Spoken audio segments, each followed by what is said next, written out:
యవన బిడ్డలరా, ఒకసారి చూడండి. యవన వయసులో లోకస్తులాగా తొంటరోళ్ళుగా బ్రతకొద్దురా. నులివెచ్చని నామకార్థ జీవితం చేయొద్దయ్యా. ఈ చిన్న జీవితం, నికార్సైన భక్తి జీవితం దేవుని సన్నిధిలో చేయి. నీ యవ్వన కాలపు భక్తి దేవునికి ఒక జ్ఞాపకంగా మారిపోయి నీ పిల్లల పిల్లలను దేవుడు గుర్తుకు తెచ్చుకుంటాడు. చెప్దాం గట్టిగా ఆమెన్. నీ యవ్వన కాలములో నువ్వు చూపిన వైవాహిక ప్రేమను, అనురాగాన్ని నేను జ్ఞాపకం చేసుకొని నిన్ను ప్రథమ ఫలంగా నేను మారుస్తూ ఉన్నా.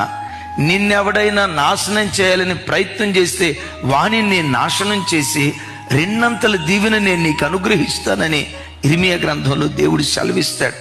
బైబిల్లో ఎక్కడైనా చూడండి, యవన కాలంలో పట్టబడిన బిడ్డలను ప్రపంచాన్ని తలకిందులు చేసేవారిగా దేవుడు మార్చాడు. ఎందుకో తెలుసా? యవ్వన కాలపు అర్పణ దేవునికి ఒక మధురమైన జ్ఞాపకం.